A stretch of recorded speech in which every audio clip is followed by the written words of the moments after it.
Hi guys, good morning from Policy. Policy मा चाहिँ हामी छौं गाडी आए पछाडीबाट Policy मा चाहिँ अब Policy महादेवको दर्शन गर्न लाग्यो अनि यहाँ गाडी राखेको छ के हामीले अरुको उसमा हाम्रोमा पार्किङ फुल भएर अनि यहाँ चाहिँ आउँदाखेरि बुक गराएरै आको राम्रो जस्तो लाग्यो मलाई चाहिँ अलि राम्रै खालको होटलमा बस्न चाहनुहुन्छ भन्दै चाहिँ नभए त 10 days सँग फुल अफ प्याक छ जस्तो लाग्यो मलाई चाहिँ बुक गराएरै आउनु अरु त के भन्नु हो र हैन गाइस गुड मर्निङ डे 1 को ब्लग हेर्नु भइसक्यो होला डे 1 को चाहिँ बोरिङै छ मलाई पनि बोरिङै लाग्यो एडिट गर्दा पनि अनि अब चाहिँ हामी गाडी भएको ठाउँमा आइपुग्यौं खाना खाएको ठाउँमा खाना खाएको नि बनाउँदै बिर्सेछ भोक लागिरहेको थियो त्यही भएर पनि होला निन्द्रा पनि खासै ठिकै लाग्यो भन्नु पर्यो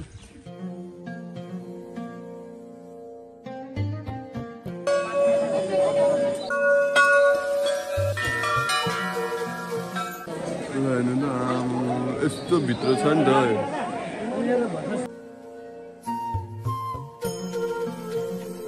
वरिपरिको माहौल यस्तो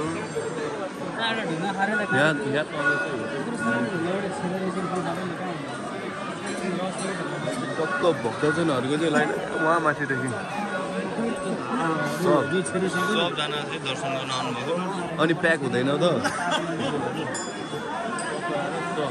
तल चाहिँ भिडियो फोटो खिच्न चाहिँ मनाइ छ त्यही भएर चाहिँ जति सक्दो यहीँबाट हानिरा हो हैन हेरौँ दर्शन गरौँ तपाईहरु पनि मसँगै हैन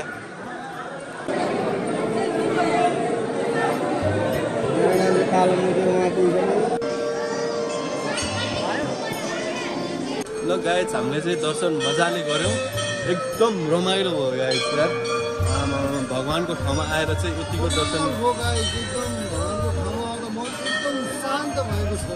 शान्त भयो दाइ कस्तो भयो दर्शन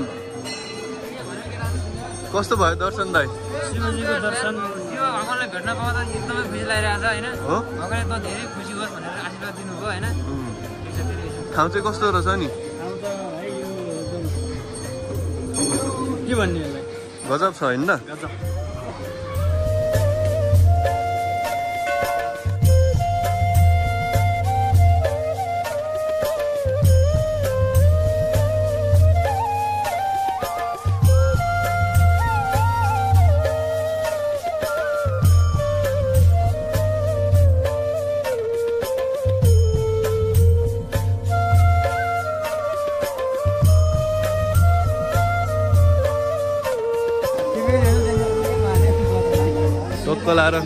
दाइ यहाँको किम्वदन्ती चाहिँ के रे यहाँको किम्वदन्ती के भन्दाखेरि चाहिँ हैन यो अब भस्मासुर राक्षसलाई चाहिँ हैन अब महादेवले वरदान दिनुभयो कि जसको टाउकोमा हात राख्छु त्यो चाहिँ भस्म होस् त्यो चाहिँ महादेवले चाहिँ होसमा दिनुभएको थिएन अरे के भाङसाङ खाएर दिएको अवस्थामा थियो हैन जब भस्मासुरले चाहिँ म चाहिँ अब यो महादेवलाई सुरु गर्छु महादेवबाट हेर्छु भनेर लखड्दाखेरि चाहिँ महादेव भागेर आएर चट्टान फोरेर जमिनमा हताल मुनि गएको भएर यो हलेसी महादेवको उत्पत्ति भएको किम्वदन्ती हाम्रो धर्मशास्त्र अनुसार त्यो हो बुझिन्छ यो एउटा झोलामा चाहिँ हाल्नु पर्यो यार सबै अब चाहिँ हामी चाहिँ धुप बाल्ने तर्फमा छौँ धुप बाल्दाखेरि चाहिँ हामीले फुल चाहिँ एउटा साथी राख्नुपर्छ अरे यो कुरा चाहिँ मैले नि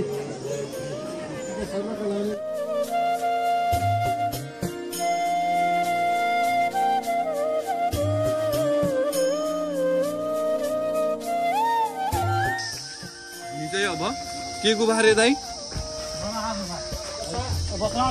बसाहा गुफामा जान लाग्यो फेरि मास्तिर जानुपर्छ हलेसी दर्शन गर्नलाई चाहिँ महादेवलाई अनि यहाँ तल चाहिँ गुफामा हेर्न जान लाग्यो न त्यहाँबाट निस्क्यो कि महादेव हैन बसाहालाई चाहिँ त्यहाँ गेट पालेर राखेर आफू भित्र छिर्या कि ए चौकीदार ल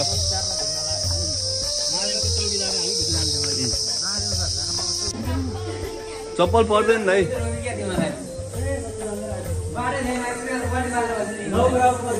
हामी चाहिँ अहिले गुफामा प्रवेश गर्दैछौँ साथीभाइहरू गुफा चाहिँ गुफामा अहिले हामी छिर्दैछौँ कमेरा हो यो हेलो गाइस आमा फर्स्ट टाइम एक्सपिरियन्स मेरो गुफामा छिर्ने चाहिँ एकदम बवाल ओहो खतरा छ हेर्नु त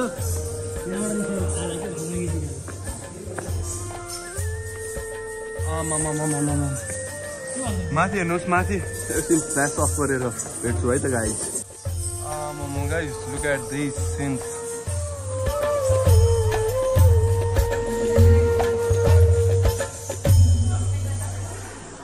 जय शिव शम्भो जय शिव शम्भो ल गाइज हामी निस्क्यौँ है त साथीभाइहरू महादेवलाई केही समयको लागि हामी हाम्रो अर्को गन्तव्यतिर ल हलेसी बजार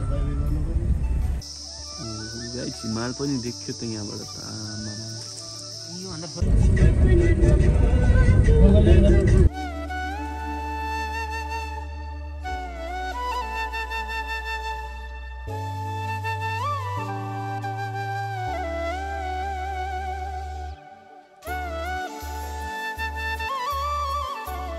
ल है त गाइज दुधकोसी आइपुग्यो दुधकोसी चाहिँ टक्क एक दुईवटा फोटोहरू खिच्छौँ हेर्छौँ गाइज यस्तो रहेको छ अहिले चाहिँ खतरा खालको हुन्छ फोटो हान्ने होइन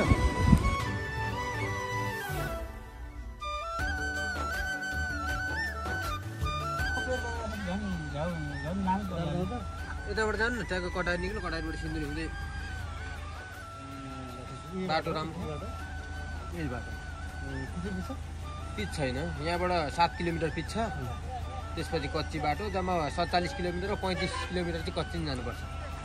कच्ची भएन अब दिनमा 100-150 गाडी चल्ने ठाउँ हो अब नराम्रो चाहिँ छैन